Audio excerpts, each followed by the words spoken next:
thank you all again for joining me in another episode of The Art of Comic Writing. I'm your host, George Medina. That's George with a J. And today we are going to be chatting with a very talented writer. He's done a lot of creative writing. I like to ask my guests sometimes to send me a quick bio, and this man delivered. He's written and sang songs in various bands across the country. He's taught Kung Fu. My favorite line in the bio that he sent me was, he drank, cheated, and stole his way from one side of the country to the other. Now, that, my friends, is storytelling. And I think we are all storytellers, but I don't think we can all write. All right, let me explain that to you a little bit. Have you ever been around a person that can just tell a story? You know, like that person that, like at a party or a get together, has people always gathered around them when they're in the middle of telling a story. That person, that same person, while being a masterful storyteller verbally, may have trouble putting those same ideas on paper. See, a writer must be able to do both. They have to be able to tell a great story and grab you on the page. They must be able to hook you and make you turn the page and turn the page because you're so enthralled by their every word. Essentially, do to a reader what that storyteller I mentioned can do to an audience: captivate them. Have you ever wondered how someone is able to do that on paper? Because while I think not all storytellers can write, I think they can learn how. But how, right? What about if we break it down and ask the next storyteller I've invited on my show that question? What questions do they ask themselves when writing? And start there. Plus, if you have watched the show before, and I hope you have, you know what we are going to do at the end. Yes, the writing prompt. Okay, so without further ado, my guest today has drank, cheated, and stolen his way from one side of the country to the other until he landed on the shoreline in Connecticut and started teaching Kung Fu while taking creative writing and screenplay classes from Tom O'Neill. He wrote Road to Valhalla, a Viking horror story released through Guildworks Publications. Another dope quote from John: he's always seeking, never satisfied. Please welcome Mr. John Escobales. Let's get him in here. There he is. There he is. Hey, What's happening, John? How you what's doing? up? Thank you for coming on, my friend. I appreciate you coming on the show to talk a little writing with me. Thank you for having me. Dude, you sent me your bio, bro. I loved it. I loved every single part of that bio. I chopped it up a little bit here just to shorten it up a little bit, I don't blame you. but it was amazing. It was. I almost want to just post the rest of it as the show description because it was that good, dude. It was that good. But Thank you. but yeah, no. But thank you for coming on. For those watching, you know how this works. We have John here. We're going to be asking him some questions about writing. We're going to talk a little bit about the art of comic writing and just writing in general. And then before he leaves, we're going to give him a little writing prompt tonight. He doesn't know what it is. It'll be a surprise at the very end. And the way that works, John, and the way that works, everybody, is sit down for 15 minutes outside of the show, not during the show. Sit down for 15 minutes somewhere. If you're stuck, use that as maybe just like a writing exercise, just to get your creative juices flowing. Write it down. If you want to share it, go ahead and share it with me. If not, then it's just for you. All right. Are you ready? I'm ready. Here we go. Question number 1. How long have you been writing and when did you start? Actual writing, I think I was in middle school. I used to hang out at this comic book shop where all the big DC artists used to come down to. There was a guy named Bill Pearson who used to work for Wally Wood, and he was one of the co-owners of this store. And he was in there, and me and a buddy of mine used to work there. We just put books in bags and hang around and listen to all the, Dick Giordano talking shit, or Mike Zeck talking shit, or whoever was coming in. But of course, me and my buddy wanted to do our own comic books. Like I said, we're in middle school, so what, 12, 13 years old. And this guy Bill, who was in there, he started giving us drawing lessons. And then one day he looked at me and he was like, "This guy's a better artist than you. You should write him." So from there, I just took it from there. I just accepted that, right? And but he gave me little pointers on, how to come up with a plot, how to explain it on the page for artists and stuff. And Yeah, I fell in love with the process. And he had given me a bunch of the comic books he had written. He had written The Phantom a bit here and there. Oh, wow. And he had done some writing for some of Wally Wood's stuff. And so he gave me them, and I flipped through them, and they seemed pretty straightforward and simple enough. Were you intimidated by writing at that age? No, because I already had my head full of stories. I had already been reading. I read those S.E. Hinton books. The Outsiders and all that, and I was already reading Robert Howard. Yeah, I was reading those the Lynn Carter, the Lynn Carter Howard mashups that they had put out back in the 70s or 60s. Is there a tip that he gave you at that age that you still carry with you today? Don't be afraid to just put whatever comes to your mind on the paper. Nice. Don't be afraid to put it down, and if it doesn't work, you'll figure it out in the rewrite. He didn't say rewrite back in those days. Back in those days, I thought you just wrote it and it was done. But it wasn't like there were people publishing our books. Right, editor. Just me and a buddy of mine trying to make Xerox copies and hand them to people. To be young again. Speaking of being young, let me ask you this question: if you could tell your younger writing self anything, what would it be? I mean, he told you not to be afraid, just write. But you now, John, older John goes back in time, sees young John. What would you tell Grabs him by the neck and tells him, sit the F down. My father was a martial arts instructor, and so I thought I knew all there was to know about discipline. And to be very honest, one thing I've definitely learned over all these years of writing, especially writing comics and trying to get this off the ground, is it's not as simple as just whatever comes to your mind. It's you have to just keep using that muscle all over again. You need to use discipline, and that's what I would tell that kid is, put 3 nights a week, 4 nights a week, stop going out and getting wasted with your friends, and write. Right, whether it's good, bad, or indifferent, write. Just keep writing, because I think that you don't even find a story until you're rewriting.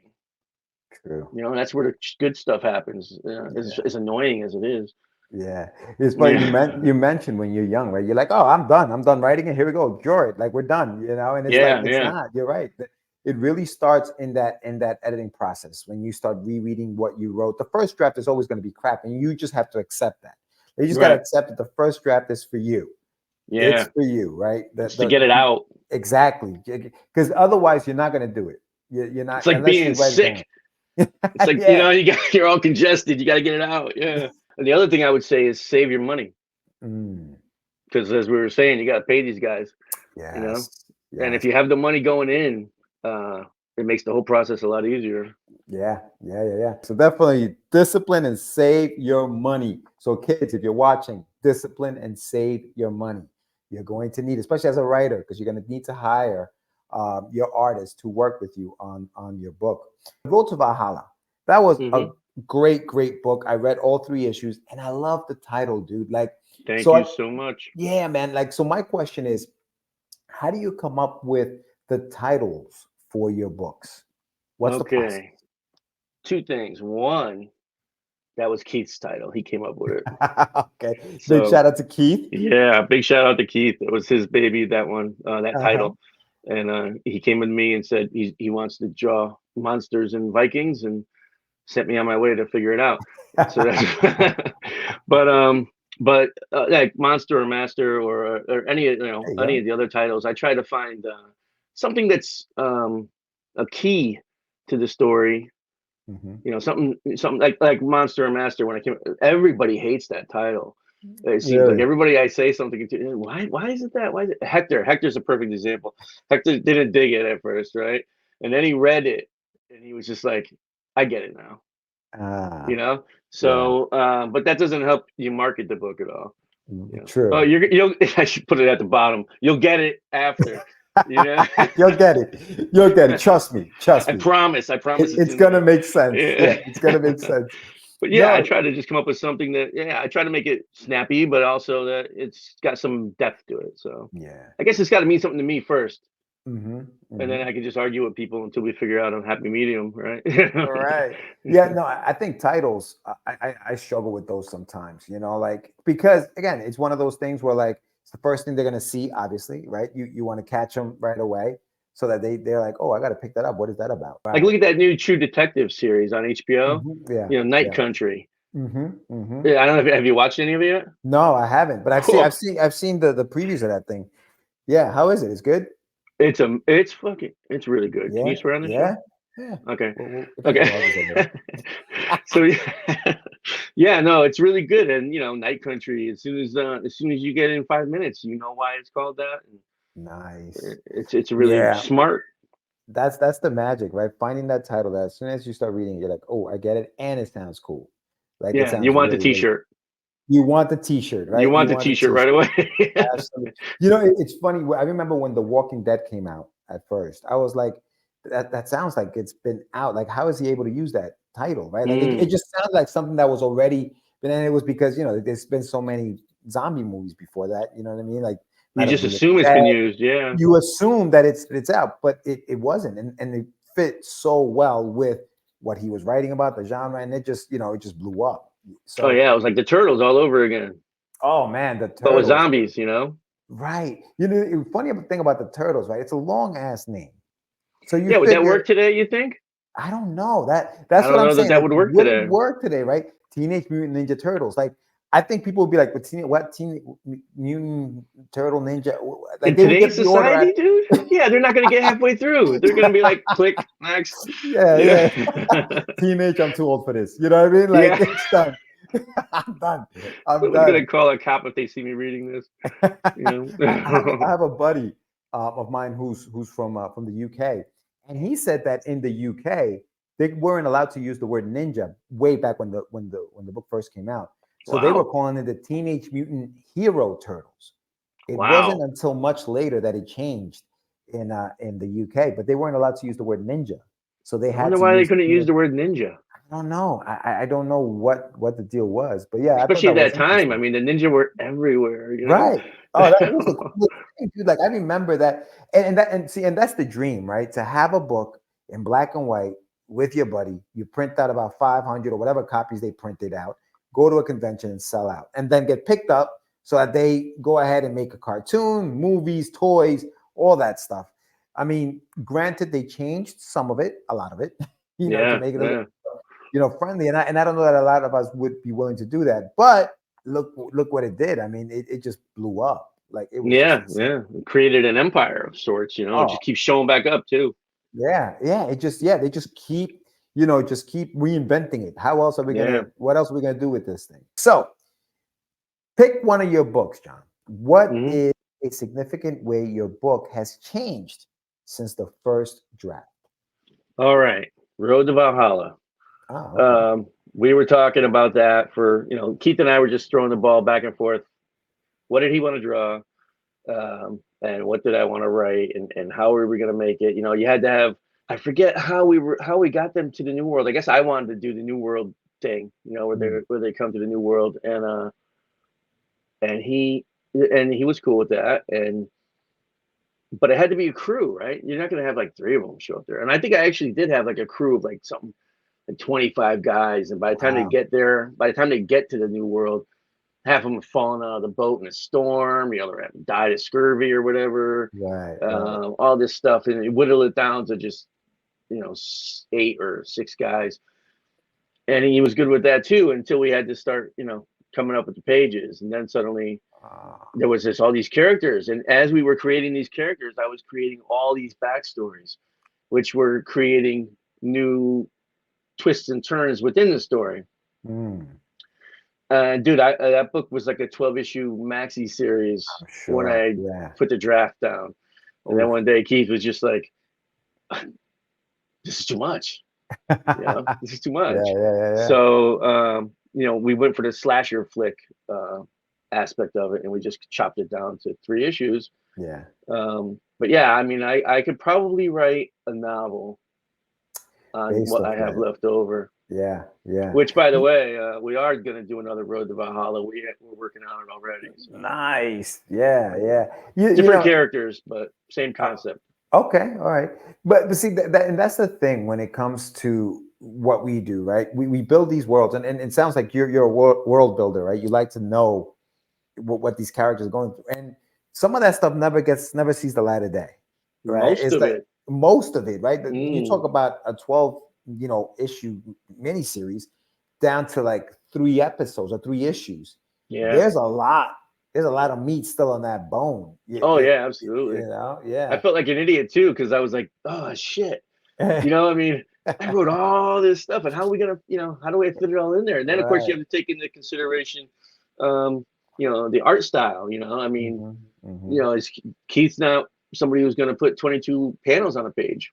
Right. Who is? Yeah, Nobody yeah, does yeah. that anymore. Nobody And does you that. got to go to Europe for that, really. Yeah. Yeah, And yeah, even yeah. then, it's hard to follow if you have 22 panels on a page. Absolutely. So Absolutely. yeah, you know what else too? That happened like during COVID, when COVID first struck. Mm, So I had all this time on my hands, and I was just writing away. you're These right. characters had whole entire lives, that and most of which I was showing. Some of it was just going to be exposition, backstory type of stuff Right. Right. that they would talk about. But no, in That's the end, it came down to a slasher film. I think when you're writing, I mean, everybody hates the word, right? Exposition. You're like, Mm, but I think when we're putting these comics together, I feel like you can get creative with some of that exposition, right? Like you can do whether it's flashbacks and you have like like maybe captions, voiceover captions, right. talking about it, whatever, or a character just kind of tells you about these kind of things. But I feel like as much as we hate it, a lot of that stuff is necessary for you to understand where we're going with this story, Or to give or you what's the happening. impact that you're Right. trying to, you wrote it for a Yeah. reason. It became something, and you're trying Mhm. to give that to the reader with, with that with within the context of the Right. page. And there's only so much room on that page, and there's only so many pages in the book, and Mhm, so you have mhm. to draw the line somewhere. But yeah, and a lot of that comes through in the details. Yeah. You can have just a detail of, like if a guy's walking into a diner, is a diner a shoreline diner where it looks like an old, weather beaten building, or is it a brand new diner in the middle of the city where it's nice and smooth?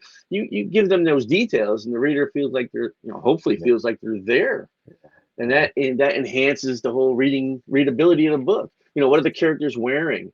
What's the Right. weather? Yeah. All these different Yeah. things that put you right in there. And I don't know.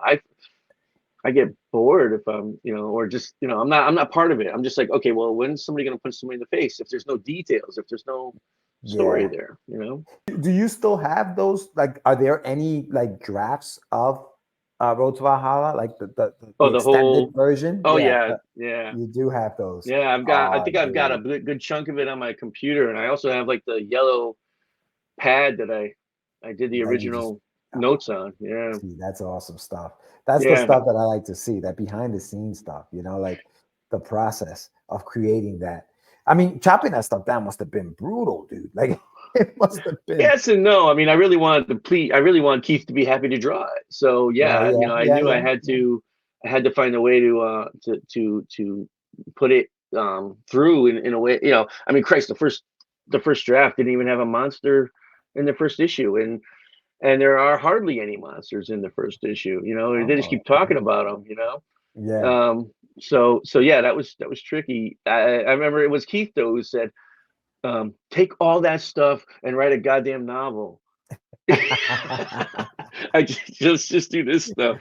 So yeah, That makes sense. That makes sense. yeah, he was very motivating. Very motivating. Well, I definitely would love to hear more about your process. So what we're going to do is we're going to take a little break here, and on Okay. the other side of this break, we're going to talk about what questions do we ask ourselves as writers when we write. Right? How do we create these worlds? What are some of the questions? So we'll talk about that as soon as we come back from this break.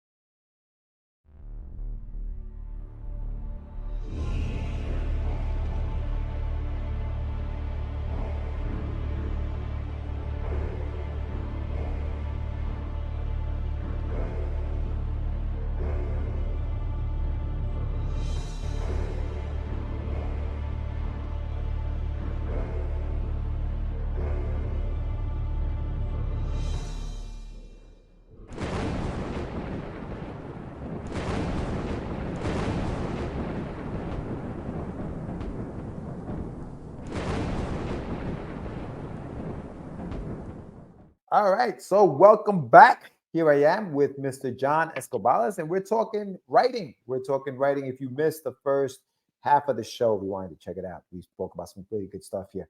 But I did want to ask you this question, John, because I think that um, I've always met people who are great storytellers, right? Like sometimes you ever go to like a party and you're sitting there and there's somebody always able to tell, whether it's a joke, they tell the best jokes, they tell the best stories, always have people around.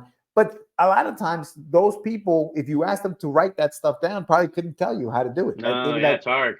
I don't know how to, I don't know. I just know how to tell stories. Writers know how to make those things, don't tell those stories, put them on paper. But what are some of the questions we're asking ourselves as we're putting these things down on paper? So what questions do you ask yourself when you're writing? Well, I guess the obvious one is why. Mm, Why? Why are we sitting in this diner? Why is she telling me where the secret MacGuffin is? And why is that guy sitting out in his car watching us talking? Shit like right. that. You Yeah, know. yeah. So why? Why is she wearing those jeans? You know. So do you you know. so do you enter into, like, for example, you write down, you have a scene in mind, you write down. As soon as you write that scene down, you start asking, well, as soon as you have the premise of the scene, you know what the scene Right. is about, do you then start asking why? Why this, why that, why that? And then do you write that down separately and say, okay, got that here? Yeah, Or usually like after you get the point. The point of the scene is for her to tell him where the thing is, mm, right? And for the reader to find out there's somebody out in a car watching them in the diner. So right, once the point of that is on the paper, then you can start looking around at like, you know, um, you know, well, why is the guy noticing all the ketchup bottles on the table? nice. Why is he, why is he not checking her out instead Mm, of wondering where the back door is, or where the so why what's going on, why what's why is he not noticing any of these things? right, Why is he just sitting there, you know completely zoned in on her? yeah, And what is she doing, and you know yeah. why is she there, why is she talking? So when you have the why, right, and you have those Hmm. those answers, do those then, do you find that they spark like almost like, oh man, I wasn't even thinking about that, but now that I answer that question, I can now do this to this Absolutely. character. Yeah, Absolutely. yeah, Absolutely. Why is he looking around? Oh, because he wants to know where the kitchen is. Oh, right, because that, or even like, okay, so the bad guy's going to come in and he's going to shoot. He's going to start shooting, hmm, and our guy doesn't have a gun. He doesn't know anything about the woman he's sitting with. right, So what's he's got to do something to. How's he going to beat this guy? Is he a ninja? If right, he's a ninja, why? right, Why yeah, is he a ninja? yeah. Maybe he was a prep cook in high school and he knows where the kitchen is. He knows there's probably some frozen French fries in the kitchen or something. They're like getting hit with stones. I don't know if you've ever been hit with a frozen French fry. It's no fun. Well, see, but and that's the thing, right? As a writer, you have to be very inquisitive, right? You have to always want to have, you always want to have questions, but you always want answers. And I think that that's part of it. I mean, I think when you sent me, part of what you were sending me with your bio was, at a very early age you started learning journalism, right? You Yeah, learned in high journalism school. Yeah. in high school, and you wrote for your paper. So do you treat writing now, you think, because of that background, do you think that you treat it that way? You start asking the who, what, where, when, why kind of question? That's the key. Those are the five Yeah, keys of journalism. Yeah. So yeah, I apply that to everything. nice. Yeah. So those are the questions, right? The who, the what, the where, the when, the how. You Yeah. If you can start, answer those, you got the beginnings of a story. right, Matter of right. fact, you could just tell the story just with that. Mm, But if you want to, like you said before, put some meat on the bone, sure. put some flavor in the broth. Well, then you start adding in, oh, Yeah, he loved his grandmother, or he got a right. flat tire that day, or whatever. And, Yeah. and even then, right? And even then, you start asking the questions. If he loved his grandmother, why does he love her so much? Like, Right. What was so great about her? what Yeah. was so great? Like, What you did he even, get from it? right, even from there, you start asking. And the more you ask those questions, the more you start building this world. And the more you start putting, like you said, meat on the bone, or the flavor in the broth, where you're like, oh, all right, now I really have something here. Yeah. The Uh, reader's creating a relationship with the character. Do you ever think it's too much? Do you ever find yourself asking maybe too many questions, or there are questions that just complicate the story too much, so you have to now backtrack and take it out? Or do you do that obviously during the editing process? Yeah, I think because as soon as I get it, the initial thing down on paper, I'm rewriting. Mm, It took me a long time to figure out that the rewrite is where this the buzz is, and yeah, where you find the good stuff. And it's mechanical, but it's necessary. And yeah, and again, it does. The rewriting sparks the creativity and the imagination, and keep asking why. yeah, You keep yeah. stumbling upon that why question, and next thing you know, you've got a whole nother story that you didn't see coming, which is what happened with Monster Master.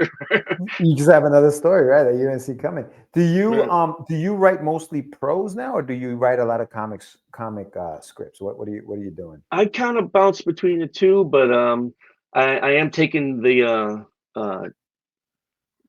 JM's um, inspiration. It's annoying to me that he's got two books out, and I want to I want to catch up. So yeah, I'm Gotcha. pushing a lot. I'm pushing into the prose Yeah, heavier. But that's I've got it like three or four. I mean, working on a Robert Howard adaptation, and I'm working on oh, Monster and nice. Master, and I'm also working on this new Road to Valhalla.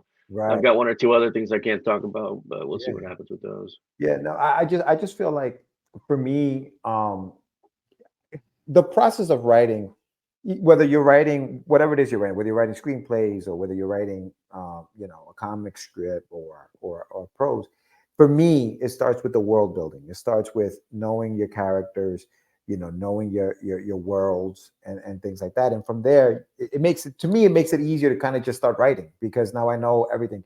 My problem, I think, is that I get caught up so much in the world that I don't start writing right away.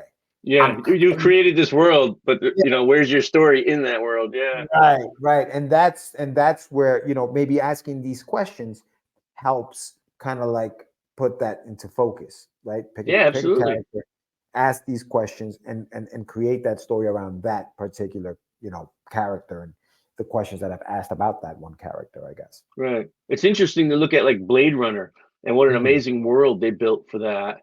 right. And how did they decide to zone in on, Deckard? Yeah. What made him the guy that we Mhm. need this guy in this story? So Yeah. yeah, it's an interesting thing, but I think for me, I get spurred on by the character or an experience.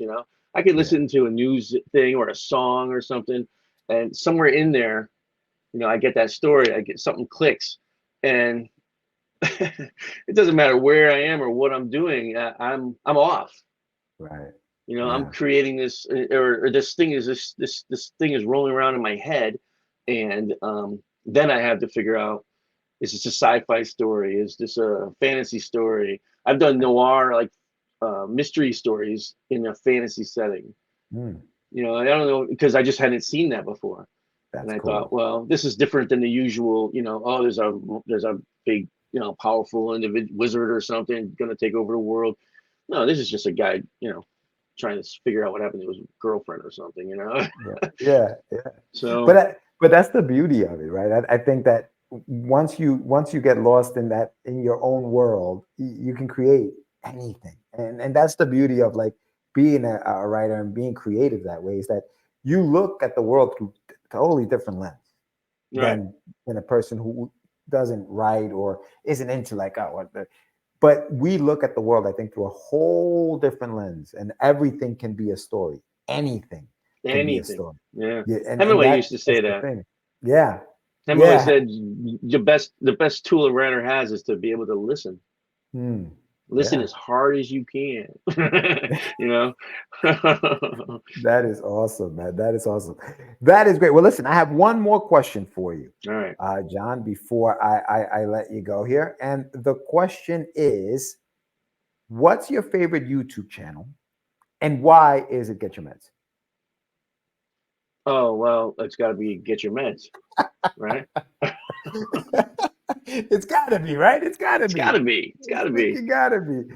I No, would man. like it even better if you had it as a podcast, though. Yeah, you know what? That's what I have to do. I have to turn this into an actual podcast on all streaming platforms, which I am definitely going to be working on, because I definitely want to get that out to you guys. Now, one final bit of business before I let you go, John. You ready? It's the writing prompt. And your writing prompt is going to be a large moon over a quiet town. We're going to start asking the questions. Why? What's going on in this town? All those things that come into mind when you think of a large moon over a quiet town. Now, I don't tell you the color of the moon. It could be red. It could be blue. It could be whatever. Anytime. It doesn't matter. Go crazy. Why is there a large moon over a quiet town? That is the writing prompt, my friend. So I write this and send it to you, or if you want, do I have to do it right now? No, not right now. Talking? Okay. Yeah, no, right. He's like, I already got something in my head. So no, not quite, but yeah, I got. There's smoke, yeah. No, just think, whenever you have some quiet 15 minutes, sit down, write whatever. Whether it's a scene, it could be done in the form of a short story. It could be done in the form of a scene in a comic, whatever you want to do. It's just something to get the juices flowing. But yeah, my friend, thank you so much for coming on, John. I appreciate you. And I will see you at a convention soon, I'm sure. We're going to run into it. I'm hoping so. Let's try to make it happen for sure. Let's figure out where you're going to be and let us know. Keep us in the loop, Absolutely. Definitely keep me in the loop, and I'll harass the other two about it. I got you, my brother. Thank you so much. All right. Thank you. Later, brother. John Escobalis, my friends. That was John Escobalis. What did you guys think? What did you think about the questions that we should ask as writers? Are you in line with it? Who, what, where, when, how? I like them. I you know what? I'm actually going to start using them. I think that I definitely forgot all about those questions. And it's funny because he was majoring in journalism, and that's where that came from. So that's kind of awesome. What are some of the questions that you guys ask yourselves as writers? What are you asking yourselves? Is it very specific to the story that you're writing? Is that how you handle it? You're doing it very specific to what you are writing in your story? Or is it a generic question like why? Why is this person doing this? Why is this person doing that? Why are they here? Why are they there? Are you doing it that way? Or are you doing the who, what, where, when, how? Are you using that as a way? What are those the questions you are asking? What are you doing? What's going on with your writing? How do you put it all together? I always like to know that. Throw it down in the comments below. What is it that you think? And don't forget to share the video. And if you haven't done so yet, subscribe to the channel.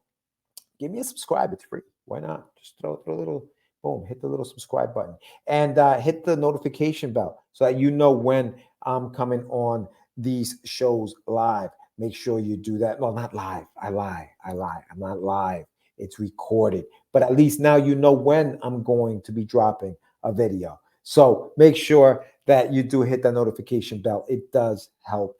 And again, comment, throw your comments down below. Don't forget that, like in every other episode that I've had, I've also done a writing prompt. Like I've done in the other episodes, I have a writing prompt in this episode for John and for you as well. So if you want to get down with the writing prompt, that writing prompt is a large moon over a quiet town. What's going on in that quiet town? Why is this large moon looming? Is it because it's just a large moon? Like, is it just simple as that? Get creative. Let me know. 15 minutes. Sit down, write down, whether it's a scene, whether it's a comic book page, whatever it is that you want to write with dialogue and all that other stuff, whatever you want to do in 15 minutes. This is something that can get you going. Maybe you're stuck on a story and you want to step away from that story. You need something else to write. Sit down. It's almost like a sketch. Like artists have warm-up sketches. We have, prompts and things of that nature. So see what you come up with, and do that. Again, don't forget, subscribe. Don't forget to like, and don't forget to keep writing. Peace.